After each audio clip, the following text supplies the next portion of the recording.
Job chapter 1. There was a man in the land of Uz, whose name was Job, and this man was blameless and upright, fearing God and shunning evil. He had 7 sons and 3 daughters, and he owned 7,000 sheep, 3,000 camels, 500 yoke of oxen, 500 female donkeys, and a very large number of servants. Job was the greatest man of all the people of the East. Job's sons would take turns holding feasts in their homes, and they would invite their 3 sisters to eat and drink with them. And when the days of feasting were over, Job would send for his children to purify them, rising early in the morning to offer burnt offerings for all of them. For Job thought, "Perhaps my children have sinned and cursed God in their hearts." This was Job's regular practice.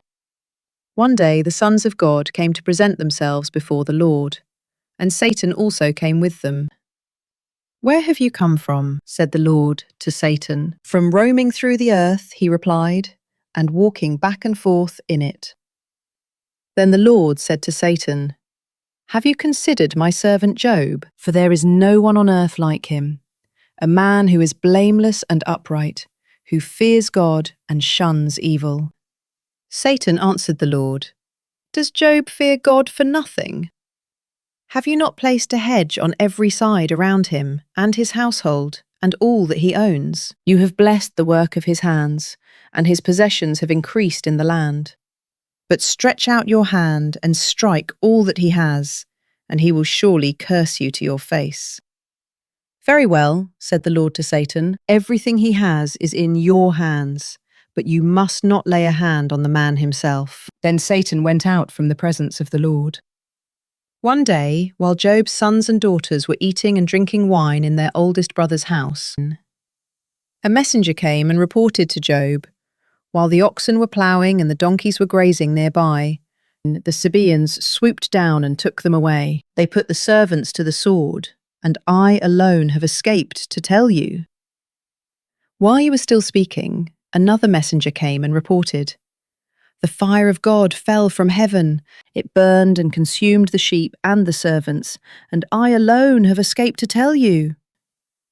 While he was still speaking, another messenger came and reported, "The Chaldeans formed 3 bands, raided the camels and took them away. They put the servants to the sword, and I alone have escaped to tell you."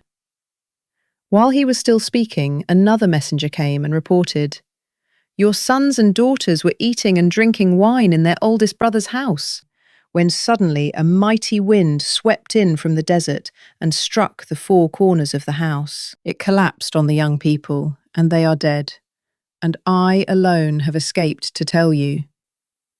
Then Job stood up, tore his robe, and shaved his head. He fell to the ground and worshipped, saying, "Naked I came from my mother's womb, and naked I will return. The Lord gave, and the Lord has taken away. Blessed be the name of the Lord."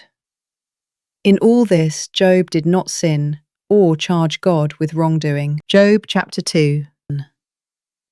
On another day, the sons of God came to present themselves before the Lord, and Satan also came with them to present himself before him. "Where have you come from?" said the Lord to Satan. "From roaming through the earth," he replied, "and walking back and forth in it."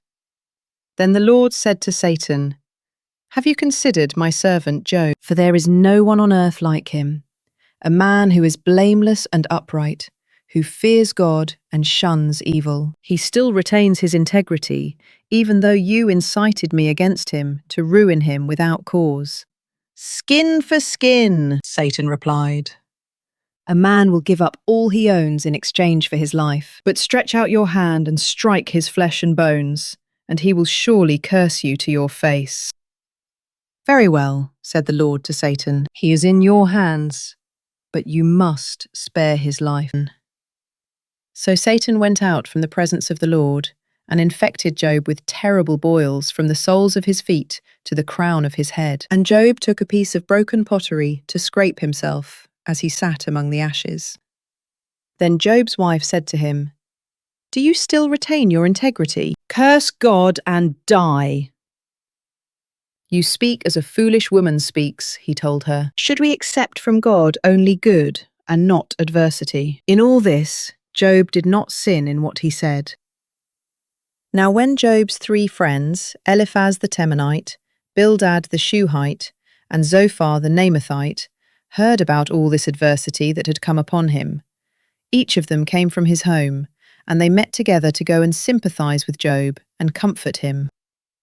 When they lifted up their eyes from afar, they could barely recognize Job. They began to weep aloud, and each man tore his robe and threw dust in the air over his head. Then they sat on the ground with him for 7 days and 7 nights, but no one spoke a word to him, because they saw how intense his suffering was. Job chapter 3. After this, Job opened his mouth and cursed the day of his birth, and this is what he said. May the day of my birth perish, and the night it was said, a boy is conceived. If only that day had turned to darkness, may God above disregard it, may no light shine upon it. May darkness and gloom reclaim it, and the cloud settle over it. May the blackness of the day overwhelm it. If only darkness had taken that night away, may it not appear among the days of the year. May it never be entered in any of the months. Behold, may that night be barren. May no joyful voice come into it. May it be cursed by those who curse the day, those prepared to rouse Leviathan. May its morning stars grow dark. May it wait in vain for daylight. May it not see the breaking of dawn. For that night did not shut the doors of the womb to hide the sorrow from my eyes. Why did I not perish at birth? Why did I not die as I came from the womb? Why were there knees to receive me, and breasts that I should be nursed? For now I would be lying down in peace. I would be asleep and at rest, with kings and counsellors of the earth, who built for themselves cities now in ruins, or with princes who had gold, who filled their houses with silver. Or why was I not hidden like a stillborn child, like an infant who never sees daylight? There the wicked cease from raging, and there the weary find rest. The captives enjoy their ease. They do not hear the voice of the oppressor. Both small and great are there, and the slave is freed from his master. Why is light given to the miserable, and life to the bitter of soul, who long for death that does not come, and search for it like hidden treasure, who rejoice and greatly exult when they reach the grave? Why is life given to a man whose way is hidden, whom God has hedged in? I sigh when food is put before me, and my groans pour out like water. For the thing I feared has overtaken me, and what I dreaded has befallen me. I am not at ease or quiet. I have no rest, for trouble has come. Job chapter 4. Then Eliphaz the Temanite replied, If one ventures a word with you, will you be wearied? Yet who can keep from speaking? Surely you have instructed many and have strengthened their feeble hands. Your words have steadied those who stumbled. You have braced the knees that were buckling. But now trouble has come upon you, and you are weary. It strikes you, and you are dismayed. Is your reverence not your confidence, and the uprightness of your ways your hope? Consider now, I plead, who, being innocent, has ever perished, or where have the upright been destroyed? As I have observed, those who plough iniquity and those who sow trouble reap the same. By the breath of God they perish, and by the blast of his anger they are consumed. The lion may roar, and the fierce lion may growl, yet the teeth of the young lions are broken. The old lion perishes for lack of prey, and the cubs of the lioness are scattered. Now a word came to me secretly, my ears caught a whisper of it. In disquieting visions in the night, when deep sleep falls on men, fear and trembling came over me and made all my bones shudder. Then a spirit glided past my face, and the hair on my body bristled. It stood still, but I could not discern its appearance. A form loomed before my eyes, and I heard a whispering voice. Can a mortal be more righteous than God, or a man more pure than his Maker? If God puts no trust in his servants, and he charges his angels with error, how much more those who dwell in houses of clay, whose foundations are in the dust, who can be crushed like a moth? They are smashed to pieces from dawn to dusk, unnoticed. They perish forever. Are not their tent cords pulled up, so that they die without wisdom? Job chapter 5. Call out if you please, but who will answer? To which of the holy ones will you turn? For resentment kills a fool, and envy slays the simple. I have seen a fool taking root, but suddenly his house was cursed. His sons are far from safety, crushed in court without a defender. The hungry consume his harvest, taking it even from the thorns, and the thirsty pant after his wealth. For distress does not spring from the dust, and trouble does not sprout from the ground. Yet man is born to trouble as surely as sparks fly upward. However, if I were you, I would appeal to God and lay my cause before him, the one who does great and unsearchable things, wonders without number. He gives rain to the earth and sends water upon the fields. He sets the lowly on high, so that mourners are lifted to safety. He thwarts the schemes of the crafty, so that their hands find no success. He catches the wise in their craftiness and sweeps away the plans of the cunning. They encounter darkness by day and grope at noon as in the night. He saves the needy from the sword in their mouth and from the clutches of the powerful. So the poor have hope, and injustice shuts its mouth. Blessed indeed is the man whom God corrects, so do not despise the discipline of the Almighty. For he wounds, but he also binds. He strikes, but his hands also heal. He will rescue you from 6 calamities. No harm will touch you in 7. In famine he will redeem you from death, and in battle from the stroke of the sword. You will be hidden from the scourge of the tongue, and will not fear havoc when it comes. You will laugh at destruction and famine, and need not fear the beasts of the earth. For you will have a covenant with the stones of the field, and the wild animals will be at peace with you. You will know that your tent is secure, and find nothing amiss when inspecting your home. You will know that your offspring will be many, your descendants like the grass of the earth. You will come to the grave in full vigour, like a sheaf of grain gathered in season. Indeed, we have investigated, and it is true, so hear it and know for yourself. Job chapter 6. Then Job replied, If only my grief could be weighed and placed with my calamity on the scales, for then it would outweigh the sand of the seas. No wonder my words have been rash. For the arrows of the Almighty have pierced me, my spirit drinks in their poison. The terrors of God are arrayed against me.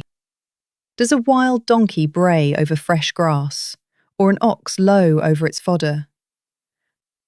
Is tasteless food eaten without salt, or is there flavour in the white of an egg? My soul refuses to touch them. They are loathsome food to me. If only my request were granted, and God would fulfil my hope. That God would be willing to crush me, to unleash his hand and cut me off.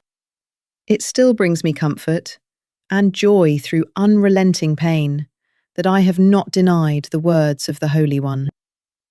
What strength do I have that I should still hope? What is my future that I should be patient?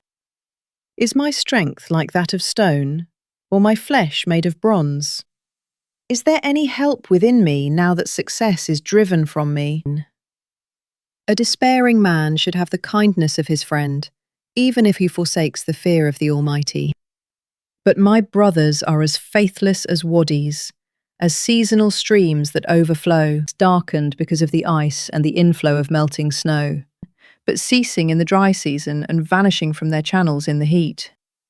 Caravans turn aside from their routes. They go into the wasteland and perish. The caravans of Tema look for water. The travellers of Sheba hope to find it. They are confounded because they had hoped their arrival brings disappointment. For now you are of no help. You see terror, and you are afraid. Have I ever said, "Give me something, offer me a bribe from your wealth. Deliver me from the hand of the enemy, redeem me from the grasp of the ruthless. Teach me, and I will be silent. Help me understand how I have erred."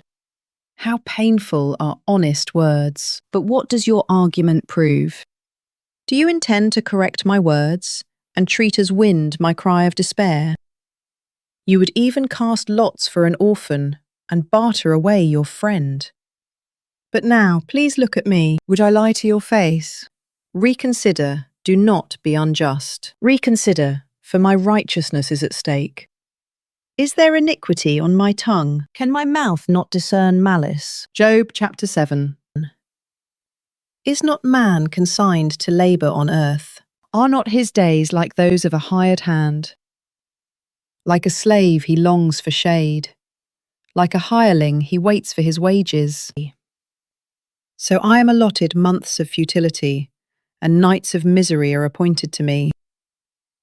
When I lie down, I think, when will I get up? But the night drags on, and I toss and turn until dawn. My flesh is clothed with worms and encrusted with dirt. My skin is cracked and festering. My days are swifter than a weaver's shuttle. They come to an end without hope. Remember that my life is but a breath. My eyes will never again see happiness. The eye that beholds me will no longer see me. You will look for me, but I will be no more. As a cloud vanishes and is gone, so he who goes down to Sheol does not come back up. He never returns to his house. His place remembers him no more. Therefore I will not restrain my mouth. I will speak in the anguish of my spirit. I will complain in the bitterness of my soul. Am I the sea, or the monster of the deep, that you must keep me under guard? When I think my bed will comfort me, and my couch will ease my complaint, then you frighten me with dreams and terrify me with visions, so that I would prefer strangling and death over my life in this body. I loathe my life. I would not live forever. Leave me alone, for my days are but a breath. What is man that you should exalt him, that you should set your heart upon him, that you attend to him every morning and test him every moment? Will you never look away from me, or leave me alone to swallow my spittle? If I have sinned, what have I done to you, O watcher of mankind? Why have you made me your target, so that I am a burden to you? Why do you not pardon my transgression and take away my iniquity? For soon I will lie down in the dust, you will seek me, but I will be no more. Job chapter 8.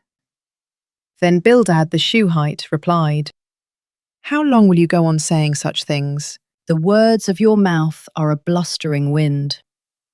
Does God pervert justice? Does the Almighty pervert what is right? When your children sinned against him, he gave them over to their rebellion. But if you would earnestly seek God and ask the Almighty for mercy, if you are pure and upright, even now he will rouse himself on your behalf and restore your righteous estate. Though your beginnings were modest, your latter days will flourish. Please inquire of past generations and consider the discoveries of their fathers. For we were born yesterday and know nothing. Our days on earth are but a shadow. Will they not teach you and tell you and speak from their understanding? Does papyrus grow where there is no marsh? Do reeds flourish without water?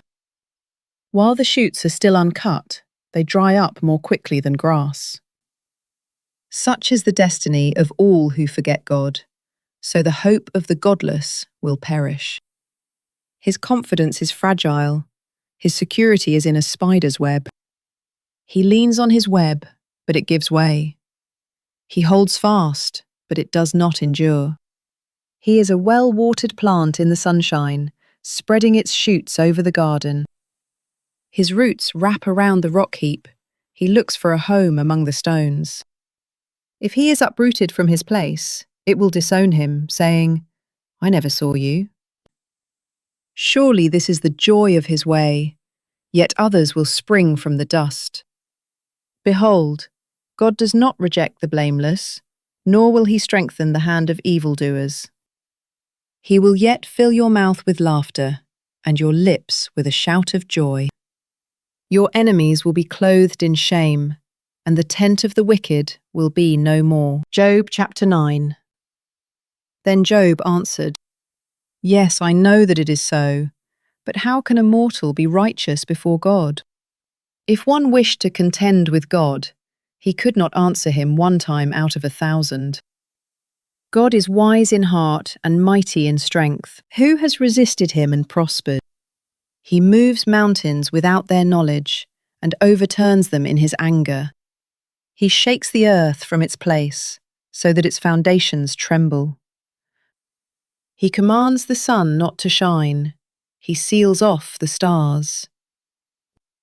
He alone stretches out the heavens and treads on the waves of the sea.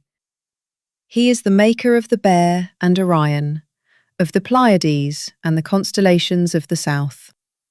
He does great things beyond searching out, and wonders without number. Were he to pass by me, I would not see him. Were he to move, I would not recognize him. If he takes away, who can stop him? Who dares to ask him, "What are you doing?" God does not restrain his anger. The helpers of Rahab cower beneath him. How then can I answer him, or choose my arguments against him? For even if I were right, I could not answer. I could only beg my judge for mercy. If I summoned him and he answered me, I do not believe he would listen to my voice. For he would crush me with a tempest and multiply my wounds without cause. He does not let me catch my breath, but overwhelms me with bitterness. If it is a matter of strength, he is indeed mighty. If it is a matter of justice, who can summon him? Even if I were righteous, my mouth would condemn me. If I were blameless, it would declare me guilty. Though I am blameless, I have no concern for myself. I despise my own life. It is all the same, and so I say, he destroys both the blameless and the wicked. When the scourge brings sudden death, he mocks the despair of the innocent. The earth is given into the hand of the wicked. He blindfolds its judges. If it is not he, then who is it? My days are swifter than a runner. They flee without seeing good. They sweep by like boats of papyrus, like an eagle swooping down on its prey. If I were to say, I will forget my complaint and change my expression and smile, I would still dread all my sufferings. I know that you will not acquit me. Since I am already found guilty, why should I labour in vain? If I should wash myself with snow and cleanse my hands with lye, then you would plunge me into the pit, and even my own clothes would despise me. For he is not a man like me that I can answer him, that we can take each other to court. Nor is there a mediator between us to lay his hand upon us both. Let him remove his rod from me, so that his terror will no longer frighten me. Then I would speak without fear of him, but as it is, I am on my own. Job chapter 10. I loathe my own life. I will express my complaint and speak in the bitterness of my soul. I will say to God, do not condemn me. Let me know why you prosecute me. Does it please you to oppress me, to reject the work of your hands, and favour the schemes of the wicked? Do you have eyes of flesh? Do you see as man sees? Are your days like those of a mortal, or your years like those of a man, that you should seek my iniquity and search out my sin, though you know that I am not guilty, and there is no deliverance from your hand. Your hands shaped me, and altogether formed me. Would you now turn and destroy me? Please remember that you moulded me like clay. Would you now return me to dust? Did you not pour me out like milk, and curdle me like cheese? You clothed me with skin and flesh, and knit me together with bones and sinews. You have granted me life and loving devotion, and your care has preserved my spirit.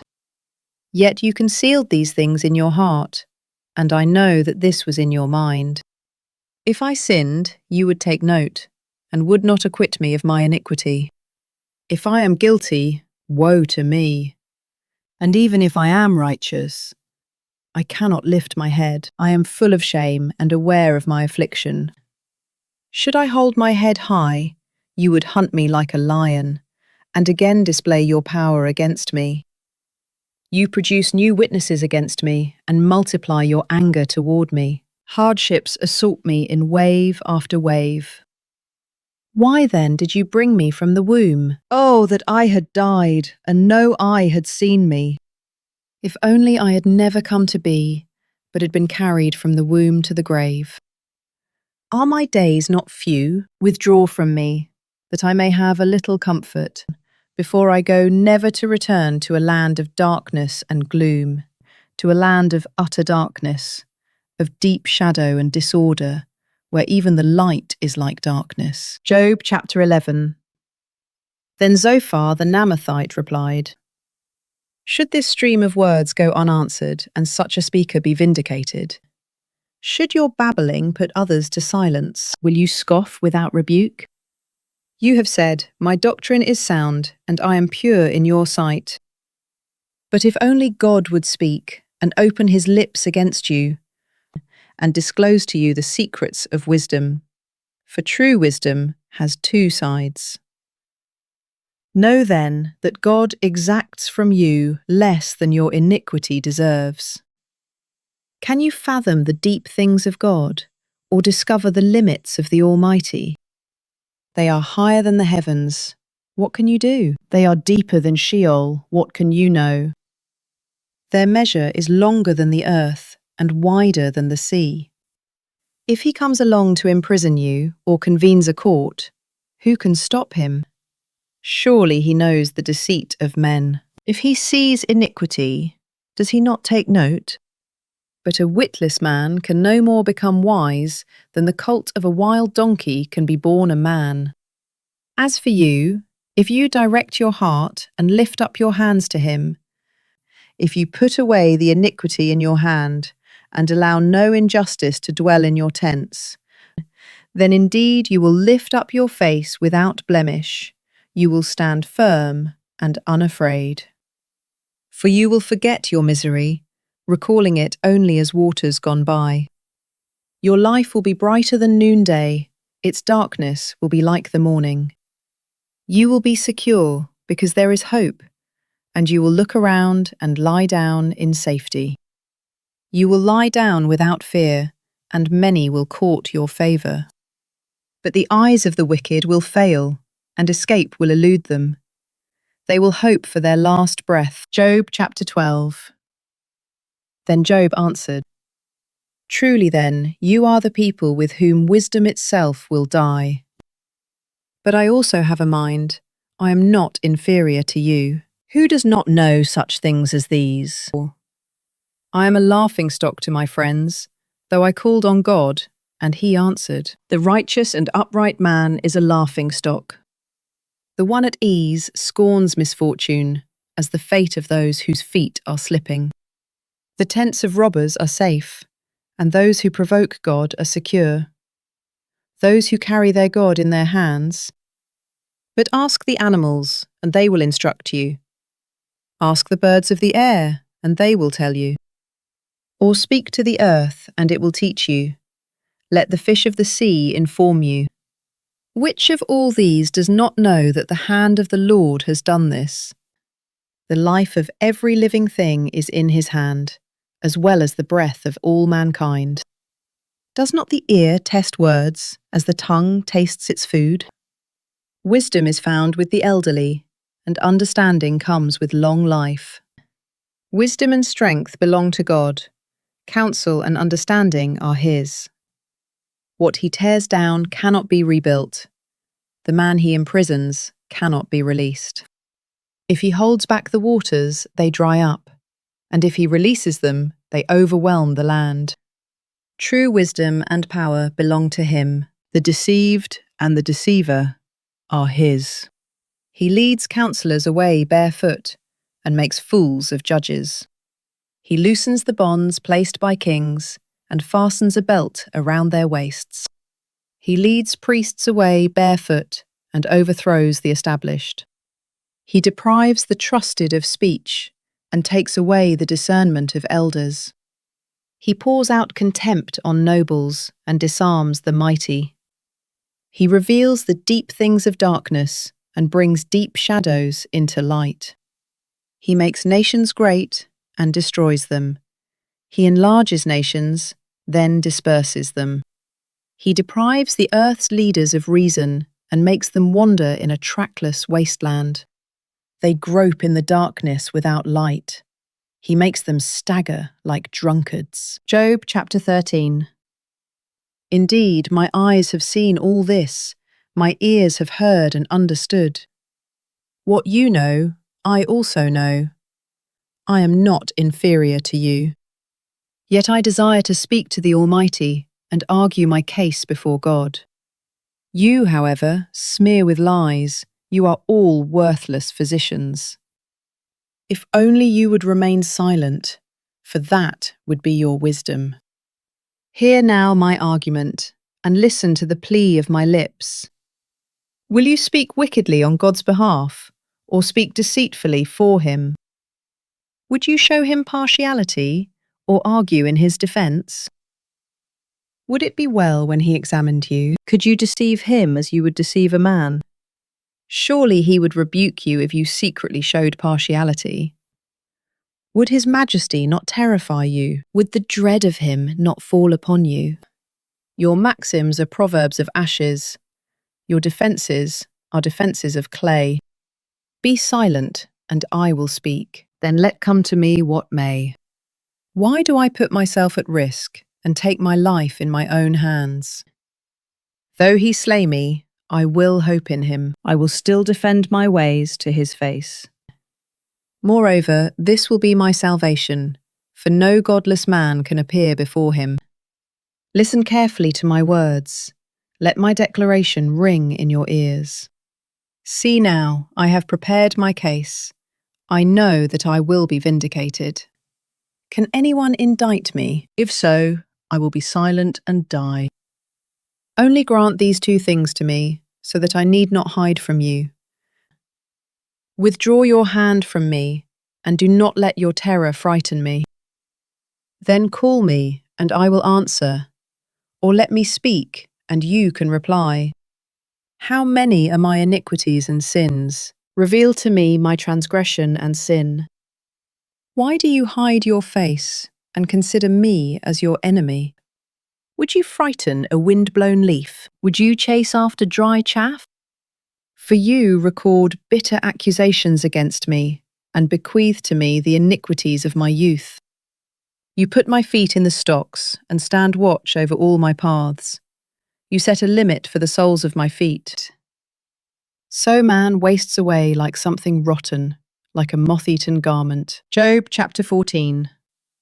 Man who is born of woman is short of days and full of trouble. Like a flower he comes forth, then withers away like a fleeting shadow. He does not endure. Do you open your eyes to one like this? Will you bring him into judgment before you? Who can bring out clean from unclean? No one! Since his days are determined and the number of his months is with you, and since you have set limits that he cannot exceed, look away from him and let him rest, so he can enjoy his day as a hired hand. For there is hope for a tree. If it is cut down, it will sprout again, and its tender shoots will not fail. If its roots grow old in the ground, and its stump dies in the soil, at the scent of water it will bud, and put forth twigs like a sapling. But a man dies and is laid low. He breathes his last. And where is he? As water disappears from the sea, and a river becomes parched and dry, so a man lies down and does not rise. Until the heavens are no more, he will not be awakened or roused from sleep. If only you would hide me in Sheol and conceal me until your anger has passed. If only you would appoint a time for me and then remember me. When a man dies, will he live again? All the days of my hard service I will wait until my renewal comes. You will call and I will answer. You will desire the work of your hands. For then you would count my steps, but would not keep track of my sin. My transgression would be sealed in a bag, and you would cover over my iniquity. But as a mountain erodes and crumbles, and a rock is dislodged from its place, as water wears away the stones, and torrents wash away the soil, so you destroy a man's hope. You forever overpower him, and he passes on. You change his countenance and send him away. If his sons receive honour, he does not know it. If they are brought low, he is unaware. He feels only the pain of his own body and mourns only for himself. Job chapter 15. Then Eliphaz the Temanite replied, Does a wise man answer with empty counsel, or fill his belly with the hot east wind? Should he argue with useless words or speeches that serve no purpose? But you even undermine the fear of God and hinder meditation before him. For your iniquity instructs your mouth, and you choose the language of the crafty. Your own mouth, not mine, condemns you. Your own lips testify against you. Were you the first man ever born? Were you brought forth before the hills? Do you listen in on the counsel of God, or limit wisdom to yourself? What do you know that we do not? What do you understand that is not clear to us? Both the grey-haired and the aged are on our side, men much older than your father. Are the consolations of God not enough for you, even words spoken gently to you? Why has your heart carried you away, and why do your eyes flash? So that you turn your spirit against God, and pour such words from your mouth. What is man that he should be pure, or one born of woman that he should be righteous? If God puts no trust in his holy ones, if even the heavens are not pure in his eyes, how much less man, who is vile and corrupt, who drinks injustice like water? Listen to me, and I will inform you. I will describe what I have seen, what was declared by wise men and was not concealed from their fathers, to whom alone the land was given, when no foreigner passed among them. A wicked man writhes in pain all his days. Only a few years are reserved for the ruthless. Sounds of terror fill his ears. In his prosperity, the destroyer attacks him. He despairs of his return from darkness. He is marked for the sword. He wanders about as food for vultures. He knows the day of darkness is at hand. Distress and anguish terrify him, overwhelming him like a king poised to attack. For he has stretched out his hand against God and has vaunted himself against the Almighty, rushing headlong at him with a thick, studded shield. Though his face is covered with fat and his waistline bulges with flesh, he will dwell in ruined cities, in abandoned houses destined to become rubble. He will no longer be rich. His wealth will not endure. His possessions will not overspread the land. He will not escape from the darkness. The flame will wither his shoots, and the breath of God's mouth will carry him away. Let him not deceive himself with trust in emptiness, for emptiness will be his reward. It will be paid in full before his time, and his branch will not flourish. He will be like a vine stripped of its unripe grapes, like an olive tree that sheds its blossoms. For the company of the godless will be barren, and fire will consume the tents of bribery. They conceive trouble and give birth to evil. Their womb is pregnant with deceit. Job chapter 16. Then Job answered, I have heard many things, like these miserable comforters are you all. Is there no end to your long-winded speeches? What provokes you to continue testifying? I could also speak like you. If you were in my place, I could heap up words against you and shake my head at you. But I would encourage you with my mouth, and the consolation of my lips would bring relief. Even if I speak, my pain is not relieved. And if I hold back, how will it go away? Surely he has now exhausted me. You have devastated all my family. You have bound me, and it has become a witness. My frailty rises up and testifies against me. His anger has torn me and opposed me. He gnashes his teeth at me. My adversary pierces me with his eyes. They open their mouths against me and strike my cheeks with contempt. They join together against me. God has delivered me to unjust men. He has thrown me to the clutches of the wicked. I was at ease, but he shattered me.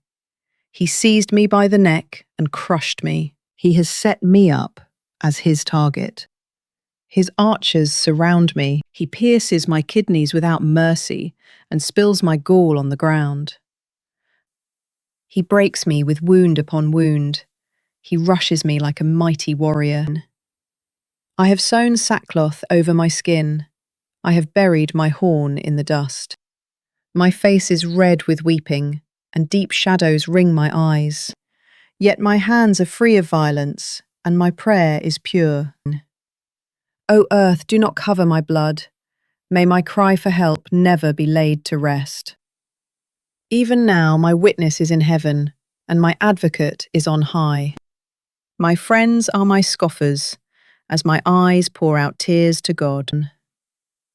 Oh, that a man might plead with God as he pleads with his neighbour. For when only a few years are past, I will go the way of no return. Job chapter 17. My spirit is broken, my days are extinguished. The grave awaits me. Surely mockers surround me, and my eyes must gaze at their rebellion. Give me, I pray, the pledge you demand. Who else will be my guarantor? You have closed their minds to understanding, therefore you will not exalt them. If a man denounces his friends for a price, the eyes of his children will fail. He has made me a byword among the people, a man in whose face they spit. My eyes have grown dim with grief, and my whole body is but a shadow. The upright are appalled at this, and the innocent are stirred against the godless. Yet a righteous one holds to his way, and the one with clean hands grows stronger. But come back and try again, all of you, for I will not find a wise man among you.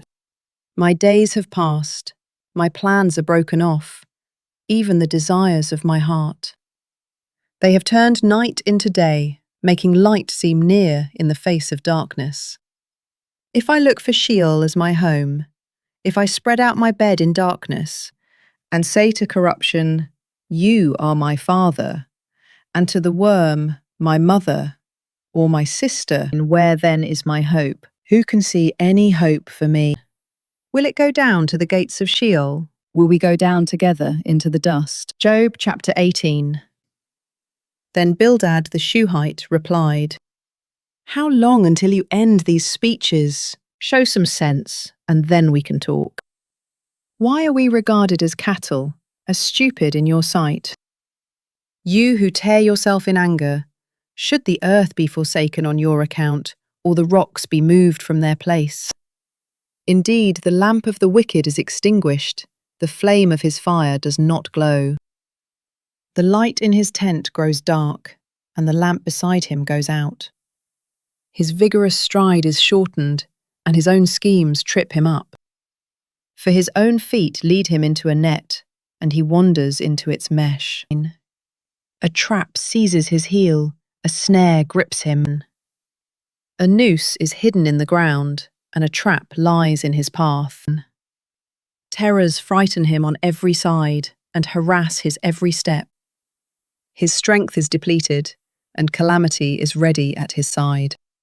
It devours patches of his skin. The firstborn of death devours his limbs. He is torn from the shelter of his tent and is marched off to the king of terrors. Fire resides in his tent. Burning sulphur rains down on his dwelling. The roots beneath him dry up, and the branches above him wither away. The memory of him perishes from the earth, and he has no name in the land. He is driven from light into darkness, and is chased from the inhabited world. He has no offspring or posterity among his people, no survivor where he once lived. Those in the west are appalled at his fate, while those in the east tremble in horror. Surely such is the dwelling of the wicked, and the place of one who does not know God. Job chapter 19. Then Job answered, "How long will you torment me and crush me with your words? 10 times now you have reproached me, you shamelessly mistreat me. Even if I have truly gone astray, my error concerns me alone. If indeed you would exalt yourselves above me and use my disgrace against me, then understand that it is God who has wronged me and drawn his net around me. Though I cry out, 'Violence!' I get no response. Though I call for help, there is no justice. He has blocked my way so I cannot pass. He has veiled my paths with darkness. He has stripped me of my honor and removed the crown from my head. He tears me down on every side until I am gone. He uproots my hope like a tree. His anger burns against me, and he counts me among his enemies. His troops advance together. They construct a ramp against me and encamp around my tent. He has removed my brothers from me. My acquaintances have abandoned me.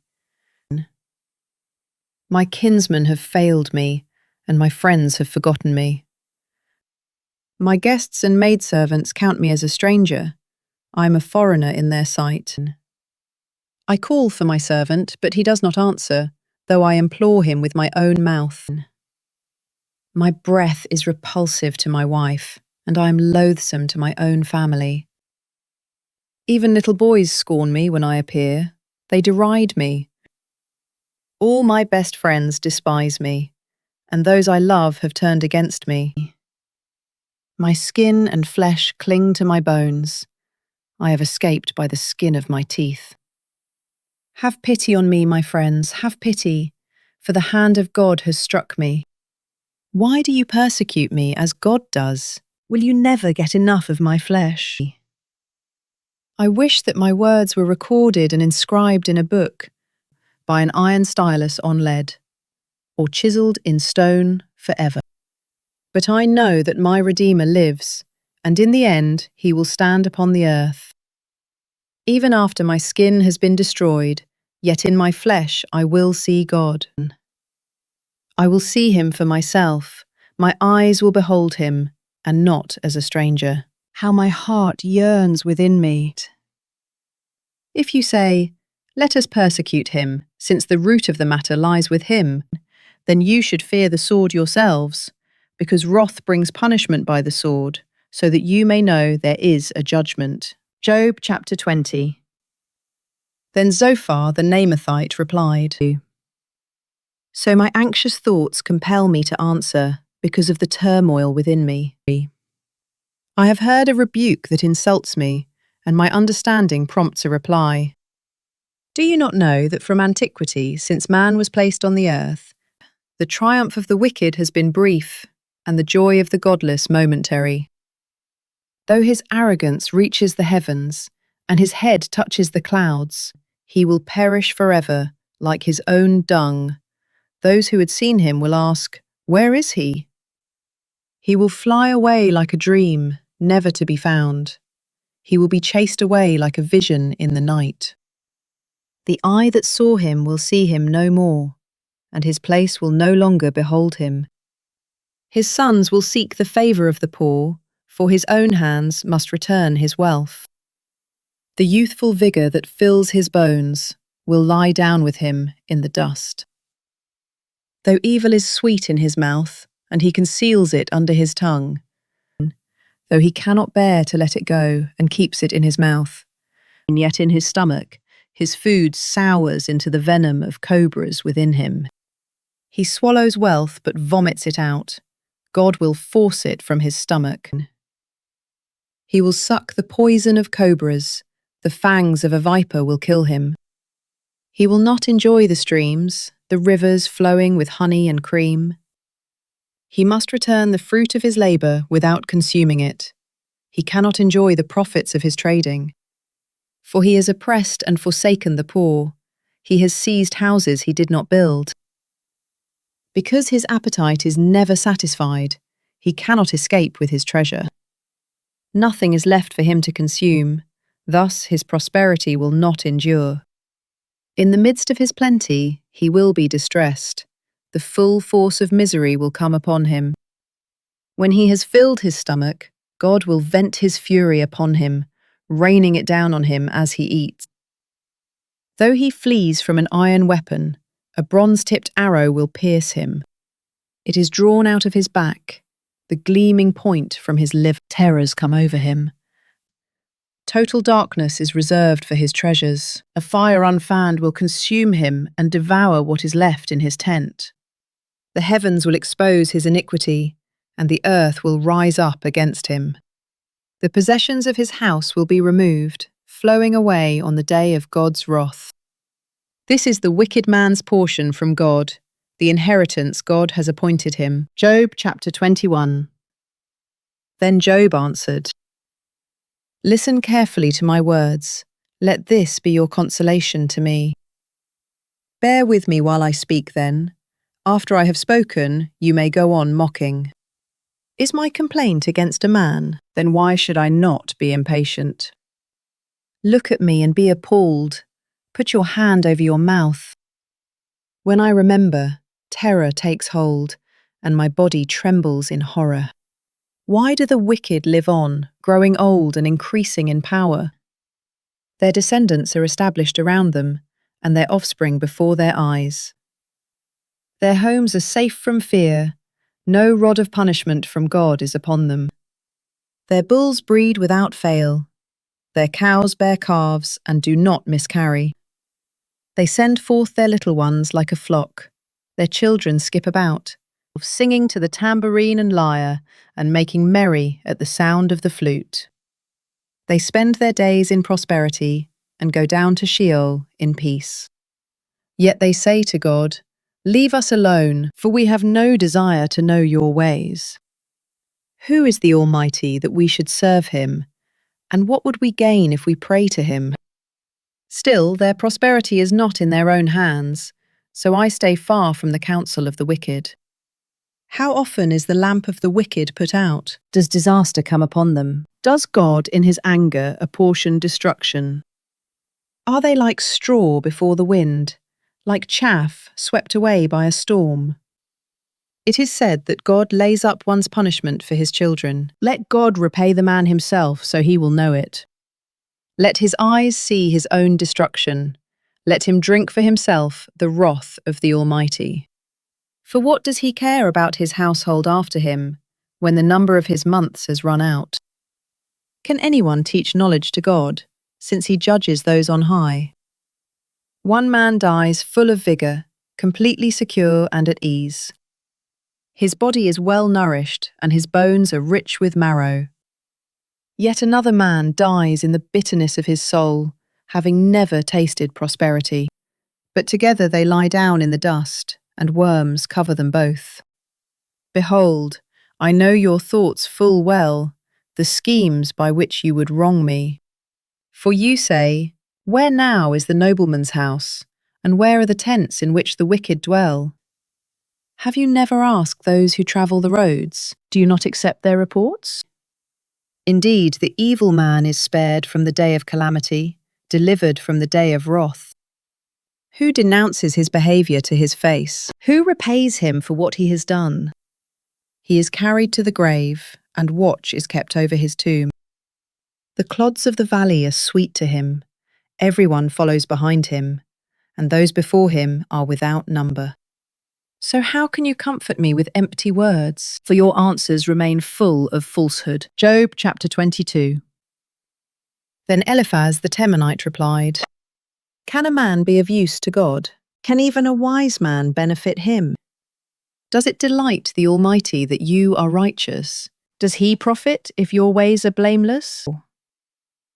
Is it for your reverence that he rebukes you and enters into judgment against you? Is not your wickedness great? Are not your iniquities endless? For you needlessly demanded security from your brothers and deprived the naked of their clothing. You gave no water to the weary and withheld food from the famished, while the land belonged to a mighty man, and a man of honor lived on it. You sent widows away empty-handed, and the strength of the fatherless was crushed. Therefore snares surround you, and sudden peril terrifies you. It is so dark you cannot see, and a flood of water covers you. Is not God as high as the heavens? Look at the highest stars, how lofty they are. Yet you say, What does God know? Does he judge through thick darkness? Thick clouds veil him, so he does not see us as he traverses the vault of heaven. Will you stay on the ancient path that wicked men have trod? They were snatched away before their time, and their foundations were swept away by a flood. They said to God, Depart from us. What can the Almighty do to us? But it was he who filled their houses with good things, so I stay far from the counsel of the wicked. The righteous see it and are glad, the innocent mock them. Surely our foes are destroyed, and fire has consumed their excess. Reconcile now and be at peace with him, thereby good will come to you. Receive instruction from his mouth, and lay up his words in your heart. If you return to the Almighty, you will be restored. If you remove injustice from your tents, and consign your gold to the dust, and the gold of Ophir to the stones of the ravines, then the Almighty will be your gold, and the finest silver for you. Surely then you will delight in the Almighty, and lift up your face to God. You will pray to him, and he will hear you, and you will fulfill your vows. Your decisions will be carried out, and light will shine on your ways. When men are brought low, and you say, Lift them up, then he will save the lowly. He will deliver even one who is not innocent, rescuing him through the cleanness of your hands. Job chapter 23. Then Job answered, Even today my complaint is bitter, his hand is heavy, despite my groaning. If only I knew where to find him, so that I could go to his seat. I would plead my case before him and fill my mouth with arguments. I would learn how he would answer and consider what he would say. Would he contend with me in his great power? No, he would certainly take note of me. Then an upright man could reason with him, and I would be delivered forever from my judge. If I go east, he is not there, and if I go west, I cannot find him. When he is at work in the north, I cannot behold him. When he turns to the south, I cannot see him. Yet he knows the way I have taken when he has tested me. I will come forth as gold. My feet have followed in his tracks. I have kept his way without turning aside. I have not departed from the command of his lips. I have treasured the words of his mouth more than my daily bread. But he is unchangeable, and who can oppose him? He does what he desires. For he carries out his decree against me, and he has many such plans.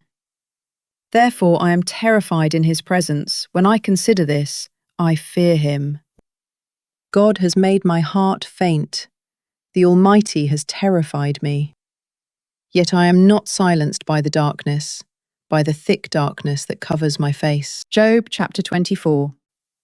Why does the Almighty not reserve times for judgment? Why may those who know him never see his days? Men move boundary stones, they pasture stolen flocks.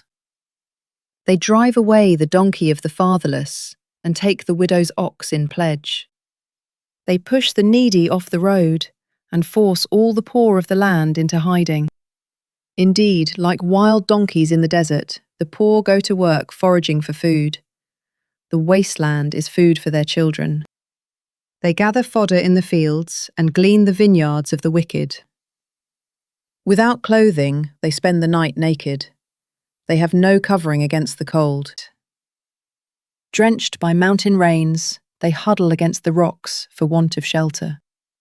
The fatherless infant is snatched from the breast. The nursing child of the poor is seized for a debt. Without clothing, they wander about naked. They carry the sheaves, but still go hungry. They crush olives within their walls. They tread the wine presses, but go thirsty. From the city men groan, and the souls of the wounded cry out. Yet God charges no one with wrongdoing. Then there are those who rebel against the light, not knowing its ways or staying on its paths. When daylight is gone, the murderer rises to kill. The poor and needy in the night, he is like a thief. The eye of the adulterer watches for twilight. Thinking no eye will see me, he covers his face. In the dark they dig through houses. By day they shut themselves in, never to experience the light. For to them deep darkness is their morning. Surely they are friends with the terrors of darkness. They are but foam on the surface of the water. Their portion of the land is cursed, so that no one turns toward their vineyards. As drought and heat consume the melting snow, so Sheol steals those who have sinned. The womb forgets them, the worm feeds on them. They are remembered no more. So injustice is broken like a tree.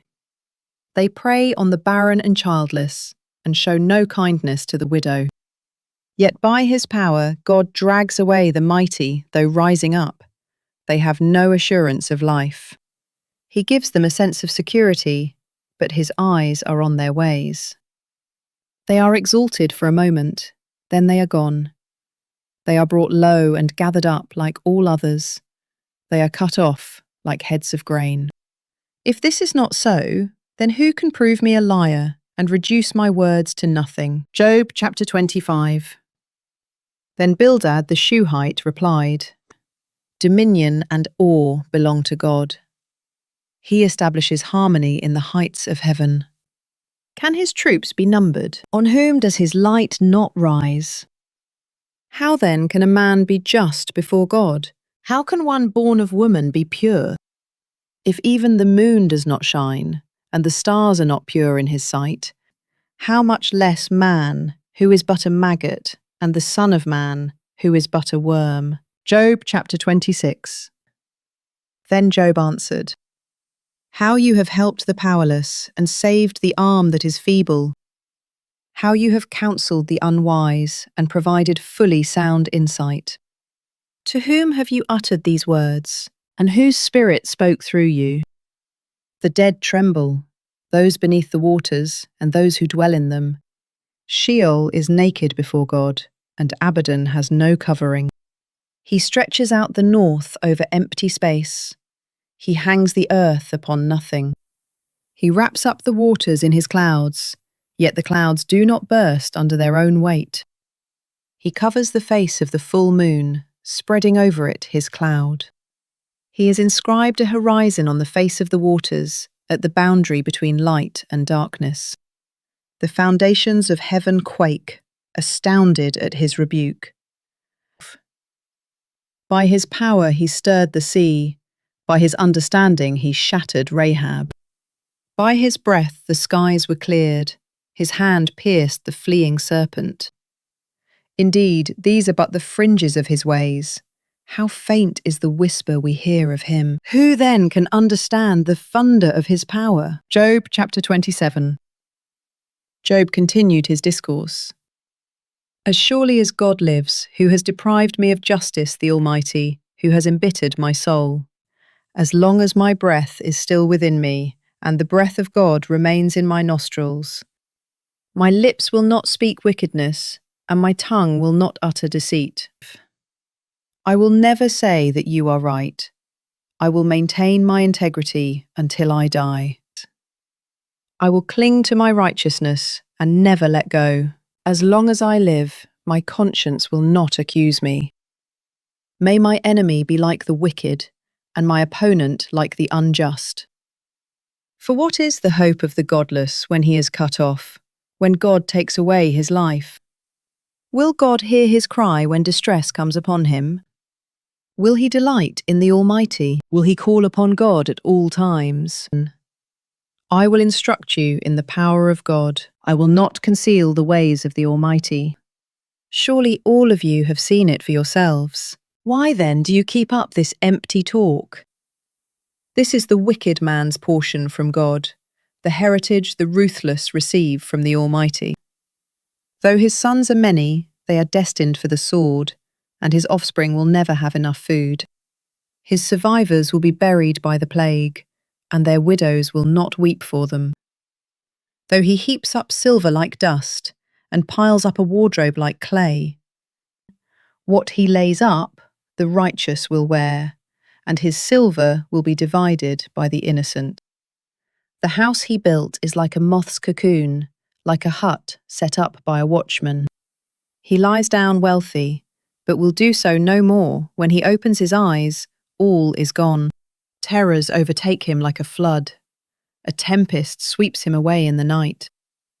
The east wind carries him away, and he is gone. It sweeps him out of his place.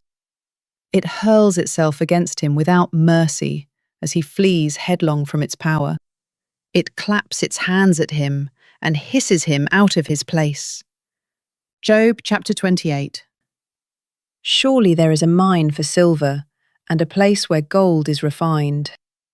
Iron is taken from the earth, and copper is smelted from ore. Man puts an end to the darkness. He probes the farthest recesses for ore in deepest darkness. Far from human habitation, he cuts a shaft in places, forgotten by the foot of man. Far from men he dangles and sways. Food may come from the earth, but from below it is transformed as by fire. Its rocks are the source of sapphires containing flecks of gold. No bird of prey knows that path. No falcon's eye has seen it. Proud beasts have never trodden it. No lion has ever prowled over it. The miner strikes the flint. He overturns mountains at their base. He hews out channels in the rocks, and his eyes spot every treasure. He stops up the sources of the streams to bring what is hidden to light. But where can wisdom be found, and where does understanding dwell? No man can know its value, nor is it found in the land of the living. The ocean depths say, "It is not in me," while the sea declares, "It is not with me." It cannot be bought with gold, nor can its price be weighed out in silver. It cannot be valued in the gold of Ophir, in precious onyx or sapphire. Neither gold nor crystal can compare to it, nor jewels of fine gold be exchanged for it. Coral and quartz are unworthy of mention. The price of wisdom is beyond rubies. Topaz from Cush cannot compare to it, nor can it be valued in pure gold. From where then does wisdom come, and where does understanding dwell? It is hidden from the eyes of every living thing, and concealed from the birds of the air. Abaddon and Death say, "We have heard a rumour about it." But God understands its way, and he knows its place. For he looks to the ends of the earth and sees everything under the heavens. When God fixed the weight of the wind and measured out the waters, when he set a limit for the rain and a path for the thunderbolt, and then he looked at wisdom and appraised it. He established it and searched it out. And he said to man, "Behold, the fear of the Lord, that is wisdom, and to turn away from evil is understanding. Job chapter 29. And Job continued his discourse. How I long for the months gone by, for the days when God watched over me, when his lamp shone above my head, and by his light I walked through the darkness. When I was in my prime, when the friendship of God rested on my tent, when the Almighty was still with me and my children were around me, when my steps were bathed in cream and the rock poured out for me streams of oil. When I went out to the city gate and took my seat in the public square, the young men saw me and withdrew, and the old men rose to their feet. The princes refrained from speaking and covered their mouths with their hands. The voices of the nobles were hushed, and their tongues stuck to the roofs of their mouths. For those who heard me called me blessed, and those who saw me commended me, because I rescued the poor who cried out, and the fatherless who had no helper. The dying man blessed me, and I made the widow's heart sing for joy. I put on righteousness, and it clothed me. Justice was my robe and my turban. I served as eyes to the blind and as feet to the lame. I was a father to the needy, and I took up the case of the stranger. I shattered the fangs of the unjust and snatched the prey from his teeth. So I thought, I will die in my nest and multiply my days as the sand. My roots will spread out to the waters, and the dew will rest nightly on my branches. My glory is ever new within me, and my bow is renewed in my hand. Men listen to me with expectation, waiting silently for my counsel. After my words they spoke no more. My speech settled on them like dew. They waited for me as for rain, and drank in my words like spring showers. If I smiled at them, they did not believe it. The light of my countenance was precious. I chose their course and presided as chief. So I dwelt as a king among his troops, as a comforter of the mourners. Job chapter 30. But now they mock me, men younger than I am, whose fathers I would have refused to put with my sheepdogs. What use to me was the strength of their hands, since their vigour had left them? Gaunt from poverty and hunger, they gnawed the dry land, and the desolate wasteland by night. They plucked mallow among the shrubs, and the roots of the broom tree were their food. They were banished from among men, shouted at like thieves, so that they lived on the slopes of the wadis, among the rocks and in holes in the ground. They cried out among the shrubs and huddled beneath the nettles. A senseless and nameless brood, they were driven off the land. And now they mock me in song. I have become a byword among them. They abhor me and keep far from me. They do not hesitate to spit in my face. Because God has unstrung my bow and afflicted me, they have cast off restraint in my presence. The rabble arises at my right. They lay snares for my feet and build siege ramps against me. They tear up my path. They profit from my destruction, with no one to restrain them. They advance as through a wide breach. Through the ruins they keep rolling in. Terrors are turned loose against me. They drive away my dignity as by the wind, and my prosperity has passed like a cloud. And now my soul is poured out within me. Days of affliction grip me. Night pierces my bones, and my gnawing pains never rest. With great force he grasps my garment. He seizes me by the collar of my tunic. He throws me into the mud, and I have become like dust and ashes. I cry out to you for help, but you do not answer when I stand up. You merely look at me. You have ruthlessly turned on me. You oppose me with your strong hand.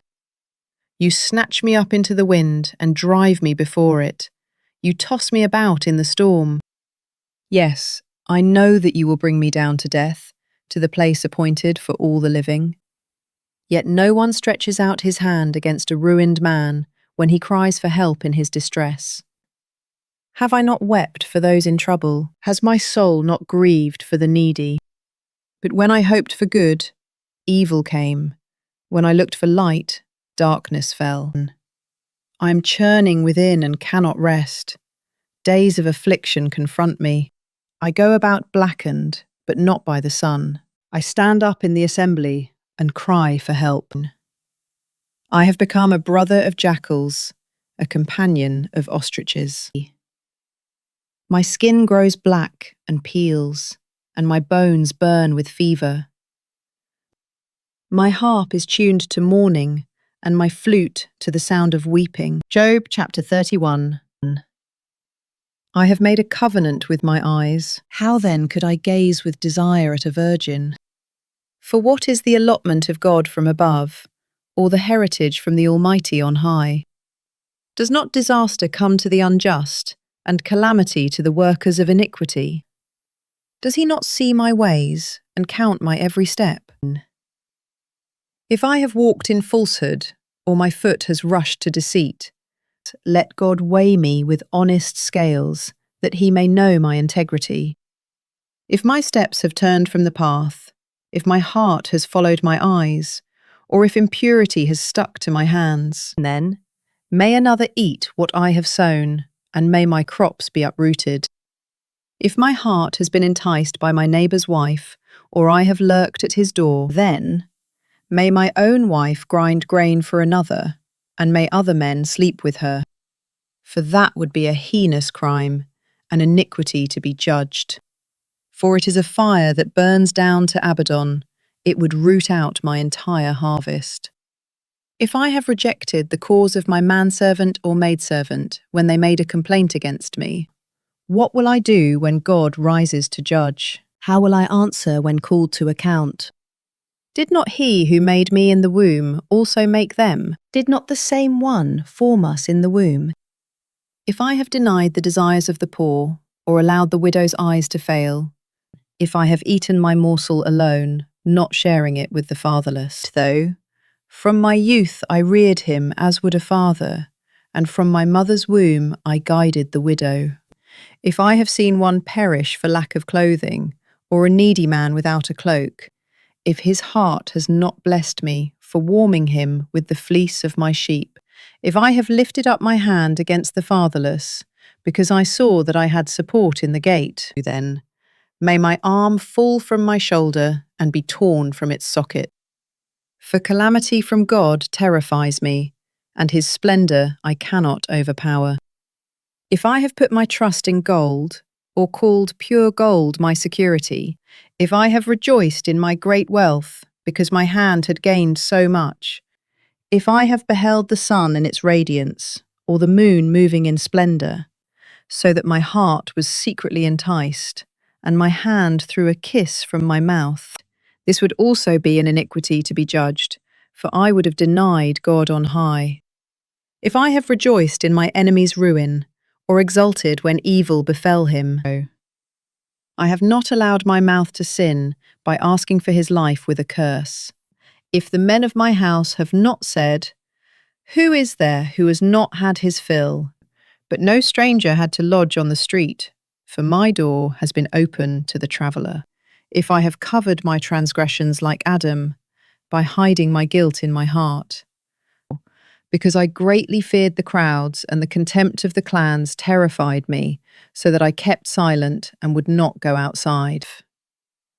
Oh, that I had one to hear me! Here is my signature. Let the Almighty answer me. Let my accuser compose an indictment. Surely I would carry it on my shoulder and wear it like a crown. I would give account of all my steps. I would approach him like a prince.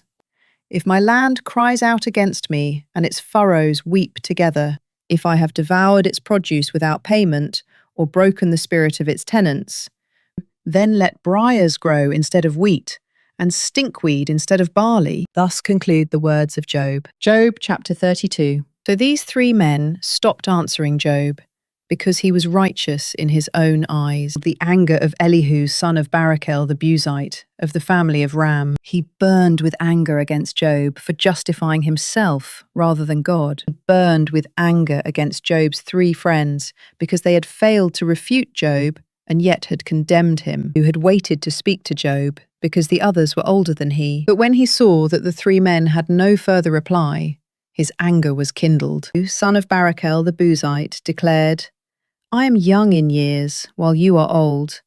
That is why I was timid and afraid to tell you what I know. I thought that age should speak, and many years should teach wisdom. There is a spirit in a man, the breath of the Almighty, that gives him understanding. It is not only the old who are wise, or the elderly who understand justice. I say, listen to me. I too will declare what I know. I waited while you spoke. I listened to your reasoning as you searched for words. I paid you full attention, but no one proved Job wrong. Not one of you rebutted his arguments. Do not claim, we have found wisdom. Let God, not man, refute him. But Job has not directed his words against me, and I will not answer him with your arguments.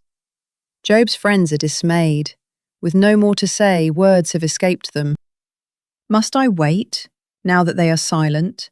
Now that they stand and no longer reply? I too will answer yes. I will declare what I know. For I am full of words, and my spirit within me compels me. Behold, my belly is like unvented wine. It is about to burst like a new wineskin. I must speak and find relief. I must open my lips and respond. I will be partial to no one, nor will I flatter any man. For I do not know how to flatter, or my Maker would remove me in an instant. Job chapter 33. But now, O Job, hear my speech, and listen to all my words. Behold, I will open my mouth. My address is on the tip of my tongue. My words are from an upright heart, and my lips speak sincerely what I know. The Spirit of God has made me, and the breath of the Almighty gives me life. Refute me if you can. Prepare your case and confront me. I am just like you before God. I was also formed from clay. Surely no fear of me should terrify you, nor will my hand be heavy upon you. Surely you have spoken in my hearing, and I have heard these very words. I am pure, without transgression I am clean, with no iniquity in me. Yet God finds occasions against me. He counts me as his enemy. He puts my feet in the stocks. He watches over all my paths. Behold, you are not right in this matter. I will answer you, for God is greater than man. Why do you complain to him that he answers nothing a man asks? For God speaks in one way and in another, yet no one notices. In a dream, in a vision in the night, when deep sleep falls upon men as they slumber on their beds, he opens their ears and terrifies them with warnings, to turn a man from wrongdoing and keep him from pride, to preserve his soul from the pit and his life from perishing by the sword. A man is also chastened on his bed, with pain and constant distress in his bones, so that he detests his bread, and his soul loathes his favourite food. His flesh wastes away from sight, and his hidden bones protrude. He draws near to the pit, and his life to the messengers of death. Yet if there is a messenger on his side, one mediator in 1,000, to tell a man what is right for him, to be gracious to him and say, spare him from going down to the pit. I have found his ransom. Then his flesh is refreshed like a child's. He returns to the days of his youth. He prays to God and finds favour. He sees God's face and shouts for joy, and God restores his righteousness to that man. Then he sings before men with these words, I have sinned and perverted what was right, yet I did not get what I deserved. He redeemed my soul from going down to the pit, and I will live to see the light.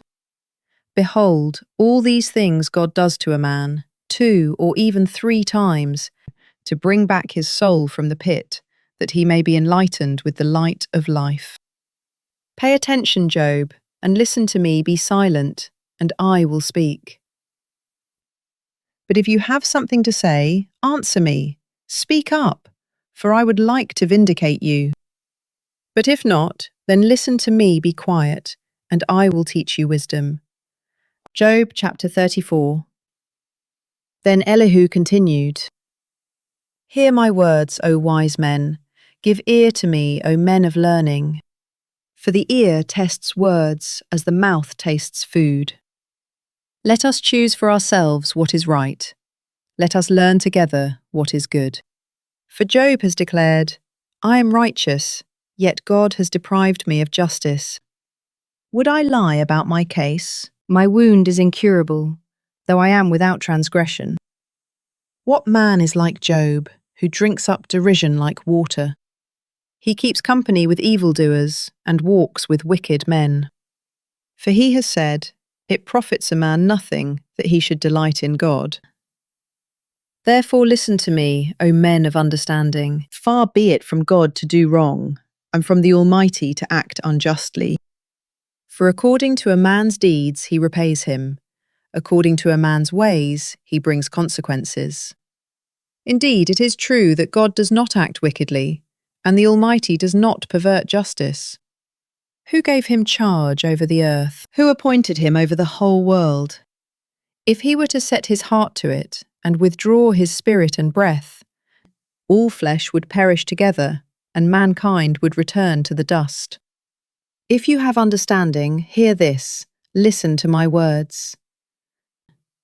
Could one who hates justice govern? Will you condemn the just and mighty one, who says to kings, You are worthless, and to nobles, You are wicked, who is not partial to princes and does not favour rich over poor, for they are all the work of his hands.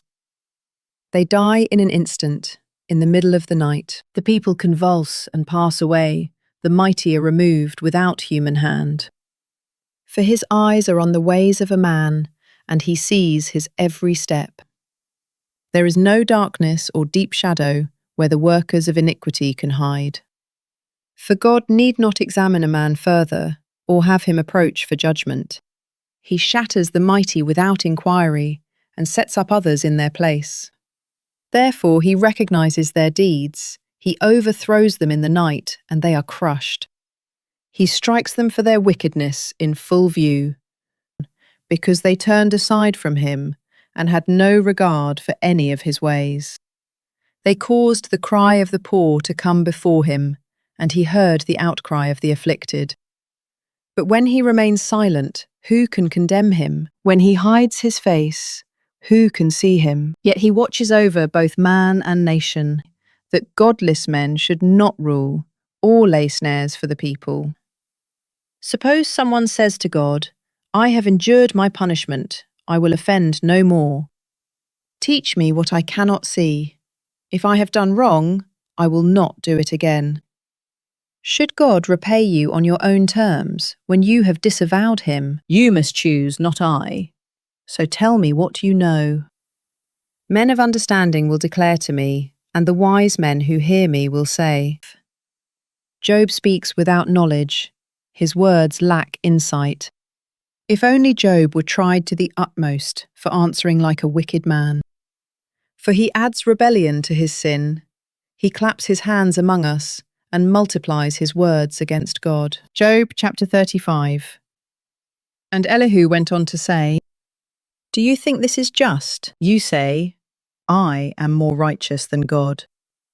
For you ask, What does it profit me? And what benefit do I gain apart from sin? I will reply to you, and to your friends as well. Look to the heavens and see, gaze at the clouds high above you.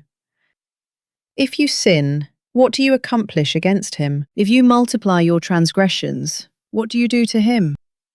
If you are righteous, what do you give him? Or what does he receive from your hand? Your wickedness affects only a man like yourself, and your righteousness only a son of man. Men cry out under great oppression. They plead for relief from the arm of the mighty. But no one asks, "Where is God, my Maker, who gives us songs in the night, who teaches us more than the beasts of the earth and makes us wiser than the birds of the air?" There they cry out, but he does not answer, because of the pride of evil men. Surely God does not listen to empty pleas, and the Almighty does not take note of it. How much less then, when you say that you do not see him, that your case is before him and you must wait for him, and further, that in his anger he has not punished or taken much notice of folly. So Job opens his mouth in vain and multiplies words without knowledge. Job chapter 36. And Elihu continued, "Bear with me a little longer, and I will show you that there is more to be said on God's behalf. I get my knowledge from afar, and I will ascribe justice to my Maker.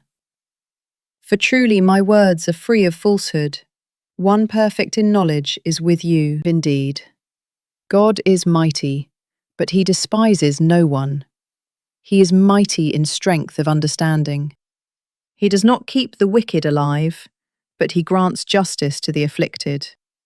He does not take his eyes off the righteous, but he enthrones them with kings and exalts them forever.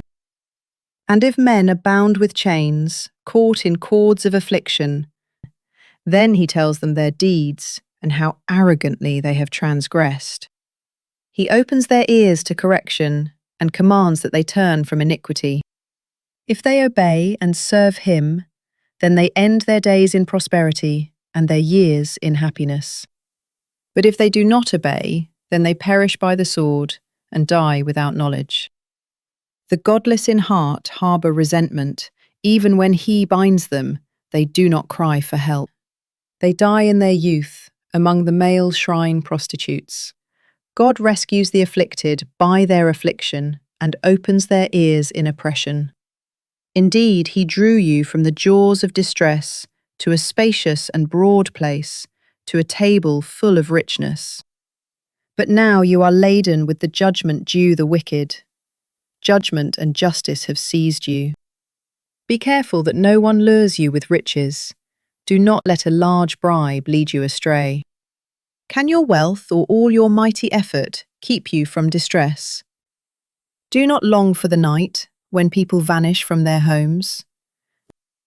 Be careful not to turn to iniquity, for this you have preferred to affliction. Behold, God is exalted in his power. Who is a teacher like him? Who has appointed his way for him, or told him, "You have done wrong"? Remember to magnify his work, which men have praised in song. All mankind has seen it, men behold it from afar. Indeed, God is great beyond our knowledge. The number of his years is unsearchable. For he draws up drops of water, which distill the rain from the mist, which the clouds pour out and shower abundantly on mankind. Furthermore, who can understand how the clouds spread out, how the thunder roars from his pavilion? See how he scatters his lightning around him and covers the depths of the sea. For by these he judges the nations and provides food in abundance. He fills his hands with lightning and commands it to strike its mark. The thunder declares his presence. Even the cattle regard the rising storm. Job chapter 37. At this my heart also pounds and leaps from its place. Listen closely to the thunder of his voice and the rumbling that comes from his mouth. He unleashes his lightning beneath the whole sky and sends it to the ends of the earth. Then there comes a roaring sound. He thunders with his majestic voice. He does not restrain the lightning when his voice resounds. God thunders wondrously with his voice. He does great things we cannot comprehend. For he says to the snow, "Fall on the earth," and to the gentle rain, "Pour out a mighty downpour." He seals up the hand of every man, so that all men may know his work. The wild animals enter their lairs. They settle down in their dens. The tempest comes from its chamber, and the cold from the driving north winds. By the breath of God the ice is formed, and the watery expanses are frozen. He loads the clouds with moisture, he scatters his lightning through them. They swirl about, whirling at his direction, accomplishing all that he commands over the face of all the earth. Whether for punishment or for his land, he accomplishes this in his loving devotion. Listen to this, O Job. Stand still and consider the wonders of God. Do you know how God dispatches the clouds or makes the lightning flash? Do you understand how the clouds float, those wonders of him who is perfect in knowledge?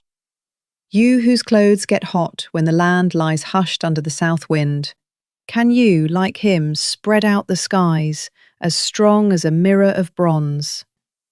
Teach us what we should say to him we cannot draw up our case because of our darkness. Should he be told that I want to speak, would a man ask to be swallowed up? Now no one can gaze at the sun when it is bright in the skies, after the wind has swept them clean. Out of the north he comes in golden splendour, awesome majesty surrounds him. The Almighty is beyond our reach. He is exalted in power. In his justice and great righteousness he does not oppress. Therefore men fear him, for he is not partial to the wise in heart. Job chapter 38. Then the Lord answered Job out of the whirlwind and said, Who is this who obscures my counsel by words without knowledge? Now brace yourself like a man. I will question you, and you shall inform me. Where were you when I laid the foundations of the earth? Tell me if you have understanding. Who fixed its measurements? Surely you know. Or who stretched a measuring line across it? On what were its foundations set? Or who laid its cornerstone? While the morning stars sang together, and all the sons of God shouted for joy. Who enclosed the sea behind doors when it burst forth from the womb, when I made the clouds its garment, and thick darkness its blanket, when I fixed its boundaries and set in place its bars and doors, and I declared, You may come this far, but no farther, here your proud waves must stop. In your days have you commanded the morning, or assigned the dawn its place, that it might spread to the ends of the earth and shake the wicked out of it? The earth takes shape like clay under a seal. Its hills stand out like the folds of a garment. Light is withheld from the wicked, and their upraised arm is broken. Have you journeyed to the vents of the sea, or walked in the trenches of the deep? Have the gates of death been revealed to you? Have you seen the gates of the shadow of death? Have you surveyed the extent of the earth? Tell me, if you know all this. Where is the way to the home of light? Do you know where darkness resides, so you can lead it back to its border? Do you know the paths to its home? Surely you know, for you were already born, and the number of your days is great. Have you entered the storehouses of snow, or observed the storehouses of hail, which I hold in reserve for times of trouble, for the day of war and battle? In which direction is the lightning dispersed, or the east wind scattered over the earth? Who cuts a channel for the flood, or clears a path for the thunderbolt, to bring rain on a barren land, on a desert where no man lives, to satisfy the parched wasteland and make it sprout with tender grass? Does the rain have a father? Who has begotten the drops of dew? From whose womb does the ice emerge? Who gives birth to the frost from heaven, when the waters become hard as stone and the surface of the deep is frozen? Can you bind the chains of the Pleiades, or loosen the belt of Orion? Can you bring forth the constellations in their seasons, or lead out the bear and her cubs? Do you know the laws of the heavens? Can you set their dominion over the earth? Can you command the clouds so that a flood of water covers you? Can you send the lightning bolts on their way? Do they report to you, Here we are? Who has put wisdom in the heart, or given understanding to the mind? Who has the wisdom to count the clouds? Or who can tilt the water jars of the heavens when the dust hardens into a mass and the clods of earth stick together? Can you hunt the prey for a lioness, or satisfy the hunger of young lions when they crouch in their dens and lie in wait in the thicket? Who provides food for the raven when its young cry out to God as they wander about for lack of food? Job chapter 39. Do you know when mountain goats give birth? Have you watched the doe bear her fawn? Can you count the months they are pregnant? Do you know the time they give birth? They crouch down and bring forth their young. They deliver their newborn. Their young ones thrive and grow up in the open field. They leave and do not return. Who set the wild donkey free? Who released the swift donkey from the harness? I made the wilderness his home, and the salt flats his dwelling. He scorns the tumult of the city, and never hears the shouts of a driver. He roams the mountains for pasture, searching for any green thing. Will the wild ox consent to serve you? Will he stay by your manger at night? Can you hold him to the furrow with a harness? Will he plough the valleys behind you? Can you rely on his great strength? Will you leave your hard work to him? Can you trust him to bring in your grain and gather it to your threshing floor? The wings of the ostrich flap joyfully, but cannot match the pinions and feathers of the stork. For she leaves her eggs on the ground and lets them warm in the sand. She forgets that a foot may crush them, or a wild animal may trample them. She treats her young harshly, as if not her own, with no concern that her labour was in vain. For God has deprived her of wisdom, he has not endowed her with understanding. Yet when she proudly spreads her wings, she laughs at the horse and its rider. Do you give strength to the horse, or adorn his neck with a mane? Do you make him leap like a locust, striking terror with his proud snorting?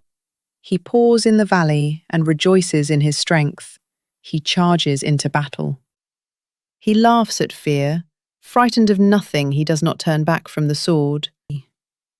A quiver rattles at his side, along with a flashing spear and lance. Trembling with excitement, he devours the distance. He cannot stand still when the ram's horn sounds.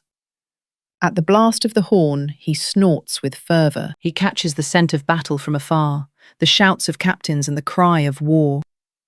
Does the hawk take flight by your understanding and spread his wings toward the south? Does the eagle soar at your command and make his nest on high? He dwells on a cliff and lodges there. His stronghold is on a rocky crag. From there he spies out food. His eyes see it from afar. His young ones feast on blood, and where the slain are, there he is. Job chapter 40. And the Lord said to Job, Will the fault-finder contend with the Almighty? Let him who argues with God give an answer. Then Job answered the Lord, Behold, I am insignificant. How can I reply to you? I place my hand over my mouth. I have spoken once, but I have no answer twice, but I have nothing to add. Then the Lord answered Job out of the whirlwind and said, Now brace yourself like a man. I will question you, and you shall inform me. Would you really annul my justice? Would you condemn me to justify yourself? Do you have an arm like God's? Can you thunder with a voice like his? Then adorn yourself with majesty and splendor, and clothe yourself with honor and glory. Unleash the fury of your wrath. Look on every proud man and bring him low. Look on every proud man and humble him. Trample the wicked where they stand. Bury them together in the dust. Imprison them in the grave. Then I will confess to you that your own right hand can save you. Look at Behemoth, which I made along with you. He feeds on grass like an ox. See the strength of his loins and the power in the muscles of his belly. His tail sways like a cedar. The sinews of his thighs are tightly knit. His bones are tubes of bronze. his limbs are rods of iron. He is the foremost of God's works. Only his Maker can draw the sword against him. The hills yield him their produce, while all the beasts of the field play nearby. He lies under the lotus plants, hidden among the reeds of the marsh. The lotus plants conceal him in their shade. The willows of the brook surround him. Though the river rages, Behemoth is unafraid. He remains secure, though the Jordan surges to his mouth. Can anyone capture him as he looks on, or pierce his nose with a snare? Job chapter 41. Can you pull in Leviathan with a hook, or tie down his tongue with a rope? Can you put a cord through his nose, or pierce his jaw with a hook? Will he beg you for mercy, or speak to you softly? Will he make a covenant with you to take him as a slave for life? Can you pet him like a bird, or put him on a leash for your maidens? Will traders barter for him, or divide him among the merchants? Can you fill his hide with harpoons, or his head with fishing spears? If you lay a hand on him, you will remember the battle and never repeat it. Surely hope of overcoming him is false. Is not the sight of him overwhelming? No one is so fierce as to rouse Leviathan. Then who is able to stand against me? Who has given to me that I should repay him? Everything under heaven is mine. I cannot keep silent about his limbs, his power and graceful form. Who can strip off his outer coat? Who can approach him with a bridle? Who can open his jaws, ringed by his fearsome teeth? His rows of scales are his pride, tightly sealed together. One scale is so near to another that no air can pass between them. They are joined to one another, they clasp and cannot be separated. His snorting flashes with light, and his eyes are like the rays of dawn. Firebrands stream from his mouth, fiery sparks shoot forth. Smoke billows from his nostrils as from a boiling pot over burning reeds. His breath sets coals ablaze, and flames pour from his mouth. Strength resides in his neck, and dismay leaps before him.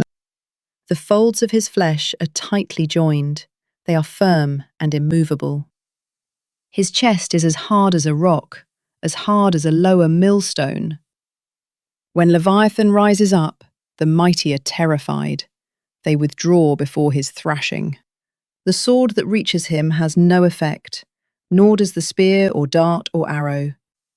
He regards iron as straw, and bronze as rotten wood. No arrow can make him flee. Sling stones become like chaff to him. A club is regarded as straw, and he laughs at the sound of the lance. His undersides are jagged potsherds, spreading out the mud like a threshing sledge. He makes the depths seethe like a cauldron. He makes the sea like a jar of ointment. He leaves a glistening wake behind him. One would think the deep had white hair. Nothing on earth is his equal, a creature devoid of fear. He looks down on all the haughty. He is king over all the proud. Job chapter 42. Then Job replied to the Lord, I know that you can do all things, and that no plan of yours can be thwarted. You asked, who is this who conceals my counsel without knowledge? Surely I spoke of things I did not understand, things too wonderful for me to know. You said, listen now, and I will speak. I will question you, and you shall inform me. My ears had heard of you, but now my eyes have seen you. Therefore I despise myself, and I repent in dust and ashes. After the Lord had spoken these words to Job, he said to Eliphaz the Temanite, My wrath is kindled against you and your two friends, for you have not spoken about me accurately, as my servant Job has. So now take 7 bulls and 7 rams, go to my servant Job, and sacrifice a burnt offering for yourselves. Then my servant Job will pray for you, For I will accept his prayer, and not deal with you according to your folly. For you have not spoken accurately about me, as my servant Job has. So Eliphaz the Temanite, Bildad the Shuhite, and Zophar the Naamathite went and did as the Lord had told them, and the Lord accepted Job's prayer. After Job had prayed for his friends, the Lord restored his prosperity and doubled his former possessions. All his brothers and sisters and prior acquaintances came and dined with him in his house. They consoled him and comforted him over all the adversity that the Lord had brought upon him, and each one gave him a piece of silver and a gold ring. So the Lord blessed Job's latter days more than his first. He owned 14,000 sheep, 6,000 camels, 1,000 yoke of oxen, and 1,000 female donkeys. And he also had 7 sons and 3 daughters. He named his first daughter Jemimah, his second Keziah, and his third Keren Happuch. No women as beautiful as Job's daughters could be found in all the land, and their father granted them an inheritance among their brothers.